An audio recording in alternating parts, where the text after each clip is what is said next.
All right, so now we're going to go over another guard pass. Now this one can be done either on the ground or standing. So since we already did one on the ground, this one we're going to actually do from standing. So I'm standing open guard over Dustin's guard here. Okay, whether I'm down here like I showed in the first one, or whether I'm standing, this is going to be the exact same sweep. First thing I'm going to do is I get control of the pants. That's really important. I don't want him to be able to get his feet on me. If he's starting to get his feet on me, I want to be batting him down. A lot of times he'll put this up on the hip. I want to bat that down and get that off the hip. It's not good for me. And get my grips. So after I already have control, we're assuming I have control first. I already batted down what he's got. I already controlling the inside pant legs. Now I can start my pass. So I'm going to take this front shin. Okay, one drill that I like to do, we'll just add this in for fun. Let's say he does have the foot on the hip. Okay, I want to get this foot cleared. So I could push it down, but then I lose my grip with my hands. So instead, I'm going to take this back leg, I'm going to donkey kick it up, and then step straight to the side. Okay, so it's not up and back and then kind of walk around. It's straight up, straight to the side. Now when I go to the side, see how I push that to the mat? Okay, so one more time, he's got it on the hip. Up, straight to the side, push to the mat. Now this inside shin is going to slice through here. But if I just slice this through, I have to worry about this knee getting on the inside. Okay, it's not the end of the world if it does, but it's one more thing I have to worry about. So as I shin slice through, this hand is going to stiff arm his leg back. Slice it through, stiff arm it back. Okay, now in an ideal world, let's turn just a little bit. In an ideal world, I'm able to get the underhook. At least some kind of underhook. Okay, it's not going to be really deep. This is not very good. I got my base pretty high. I'm pretty extended. Second part's going to be pretty hard. I just need something. Even this is an underhook right now because I'm on the inside. If you can't get that, one little trick you can do, grab the collar, bite the elbow down. Okay, so technically I have an underhook right here because my elbow's on the inside. My elbow comes here, now he's got the underhook. With my elbow on the inside, now I have the underhook. So that's another little trick. Next step, once I get to here, this bottom arm is so important. Not only for finishing the pass, but just making sure he doesn't hip out and take my back.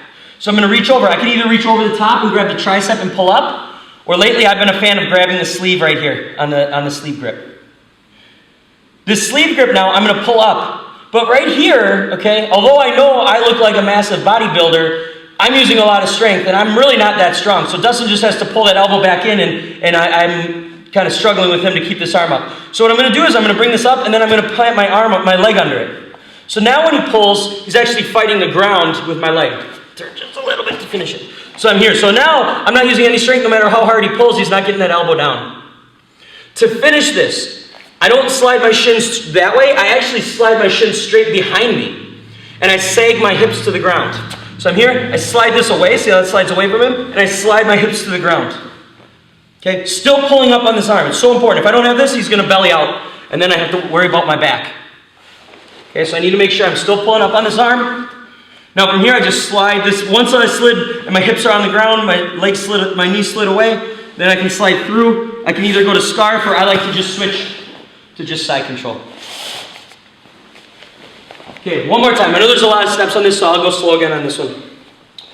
So again, you can do it standing, you can do it on the ground. I'm assuming that I already have control here.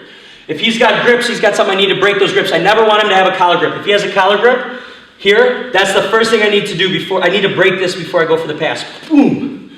Okay? So I break the grip. I'm going to grab onto the pants so I got control. Assuming he's got a foot up here, I need to clear it. I could pop it down. We're going to keep these grips and not let go. So what I'm going to do is I'm going to kick this up like a donkey, and then straight to the side, not forward, straight to the side. Up, straight to the side. Stiff arm this down.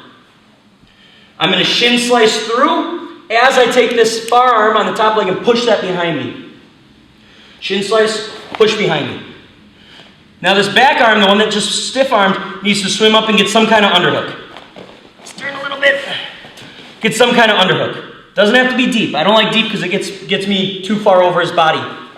Something. Or I grab the collar, bite the elbow in. Once I'm here, this bottom arm is super, super important. So I either grab the grip here, I can go over the top and grab the tricep. This is a little bit better. I like this cat's paw grip better. So I pull it up and I put it under my leg. So if he tries to pull down on it, I'm framing off. Now I'm going to take this knee, I slide it not forward, I slide it behind me and drop my hips. So I'm here, slide it down and drop my hip to the ground. Now I'm pretty much past. There's pretty much, the only thing Dustin can maybe do is either break this grip or break the collar grip and hip out, but as long as I got those, I'm pretty good. From here, slide it through, switch my hips, and I can still keep this arm. Okay, and then I always got arms and stuff like that I can take, but at least I got my pass. So that is, that's probably the more advanced version, but still a good one for the beginners. Just might take some extra practice, but that's the basic shin slice pass from standing.